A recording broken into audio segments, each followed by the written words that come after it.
مختلف جو سلسلے ہیں انہوں نے اس کے مختلف مقامات یا مختلف نام رکھے ہوئے ہیں۔ اب دوسرے مذاہب میں بھی، جیسے سکھ مذہب میں بھی اور ہندو مذہب میں بھی، ان کے طریقے میں بھی یہ ہیں، لیکن وہ اس کو کچھ اور حیثیت سے لیتے ہیں، ان کے نام یا دو مقام کا تعین وہ مختلف ہے۔ کم و بیش یہ چیز تقریباً ایک ہے کہ وہ اندر اللہ نے انسان کے روحانی جسم کے اندر جو چیزیں رکھی ہیں جو اس کے معاون ہوتی ہیں، تو انسان اس کو کسی طرح پا لیتا ہے۔ اچھا، اب آپ دیکھیں گے کہ جب فرض کیا کسی اور مذہب کا ہے، وہ ہندو میں اکثر دیکھیں گے کہ وہ یوگا کراتے ہیں یا دوسرے ایکسرسائز کراتے ہیں، یا وہ ان کے ہاں جو میڈیٹیشن کا ایک کنسیپٹ ہے، تو وہ کئی کئی دن بغیر کھائے پیے یا اس طرح سانس کو روک کر ان کے اندر، کیونکہ انسان ایز اے ہول اللہ کا شاہکار ہے، وہ اللہ کو مانے یا نہ مانے پھر بھی وہ شاہکار تو ہے نا، وہ اللہ کی دی ہوئی ٹیکنالوجی کو یا اس کی دی ہوئی نعمتوں کو پوزیس کرتا ہے، تو پھر اس سے ظاہر ہے کچھ ایسی باتیں بھی اس کو ملتی ہیں اس کو، تو حقیقت میں اصل اللہ کی ذات ہے،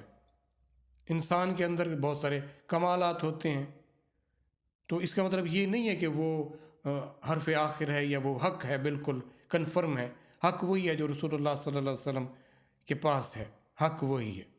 ہم نے ان کی طرف نظر رکھنی ہے، کسی کے کمالات یا کسی کے خرق عادات اس طرف اگر کوئی سے ایسے کام ہوتے ہیں تو اس کی نظر نہیں کر دینا خود کو، یا اس کی طرف اتنا نہیں فوکس کر لینا کہ ہاں کچھ ہے نا تو یہ ایسا ہو رہا ہے، ہر ایک انسان کو اس کی قدرت کا کمال شاہکار ہے، تو اس سے ایسے کام ایسی چیزیں کمالات بھی ہو سکتے ہیں، لیکن آپ نے ان کے زیر اثر نہیں چلے جانا، تو یہ چیزیں کرنے سے آپ کے اندر وہ بہتری آئے گی، وہ آپ کی جو بصیرت ہوگی، جو سماعت ہوگی، وہ اب کچھ بدلنا شروع ہو جائے گی۔ تو جو تیسرا، اچھا اس مقام کا تعین کیا ہے،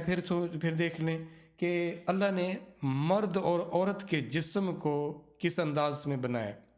جو اس کے سینہ ہے، جو اس کی چھاتی ہے، اس میں سے اس نے پستان بنایا، پستان کی جو ایک ٹپ ہوتی ہے وہ اللہ نے مرد میں بھی بنایا ہے اور عورت میں بھی بنایا، جو اس کے جو مڈ ہوتا ہے، مڈ،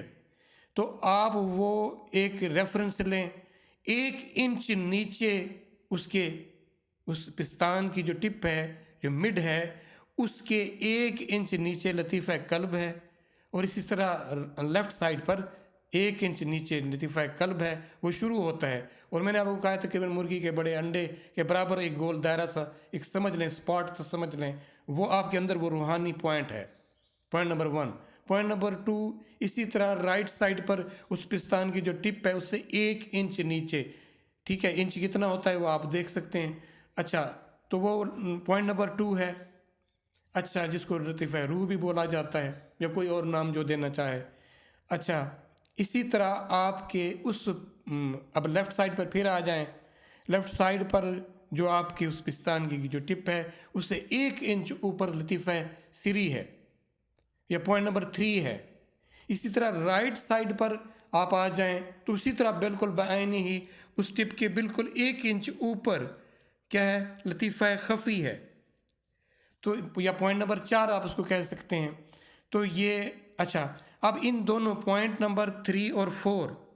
پوائنٹ نمبر 3 اور 4 میں ایک بیچ میں اگر لائن سیدھی کھینچی جائے جو ان دونوں کو ملائے، تو اب اس لائن کے مڈ میں آپ آئیں تو جہاں آپ کی غذا کی نالی یا سانس کی نالی آتی ہے مڈ میں آپ کے سینے کے، تو اگر آپ دو اوپر والے پوائنٹ کو ایک لائن کھینچیں گے تو اس سے تقریباً 1 انچ اوپر وہ جو پوائنٹ بنے گا وہ مقام اخفا ہے،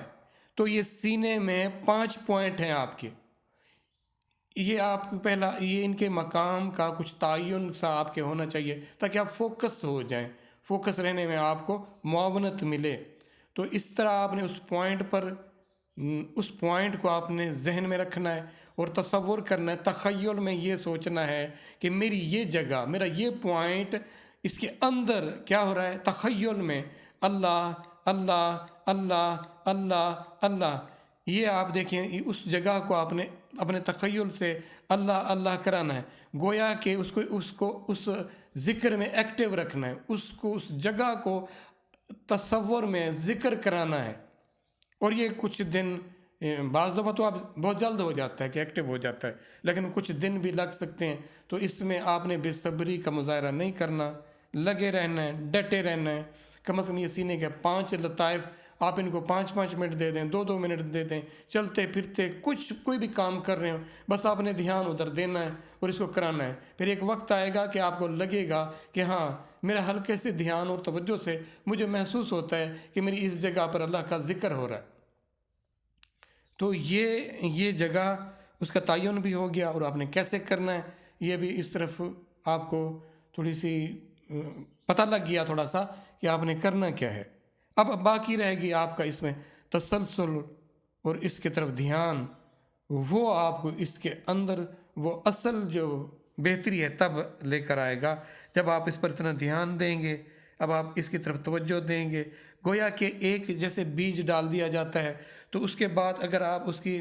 نگہداشت کرتے ہیں، اس کو وقت پر پانی دیتے ہیں، تو وہ پھر پھلنا پھولنا اور بڑھنا شروع ہو جاتا ہے۔ تو یہ اس طرح کا ہے عمل ہے۔ آپ نے گویا کہ اپنے سینے میں 5 پودے لگا دیے، اور ہر ایک پودے کو آپ نے روزانہ کی بنیاد پر اس کے اندر گوڈی کرنی ہے، اس کا پانی دینا ہے، اس کی بہتری، اس کی بڑھوتری کا خیال رکھنا ہے کہ اب یہ کتنا بہتری کی طرف جا رہا ہے، یہ میرا درخت تناور بن رہا ہے یا نہیں بن رہا۔ اب یہ آپ کی اپنی ذمہ داری ہے، اور بغیر وقت اور توجہ کے یہ کام ہوگا نہیں، اس طرف آپ کو آنا پڑے گا، تو آپ کو اس کا وہ رزلٹ ملے گا، یا آپ دیکھیں گے کہ واقعی یہ اب متحرک ہو گئے ہیں آپ کے لطائف، اور یہ آپ کے دیکھیں کس طرح معاونت ہو رہی ہے، آپ کی روحانی کیسے ترقی ہو رہی ہے، اور آپ روحانی طور پر کیسے بہتری کی طرف جا رہے ہیں۔ جب آپ روحانی طور پر بہتری کی طرف جائیں گے تو جسم تو ویسے ہی بہتری کی طرف جانا شروع ہو جائے گا۔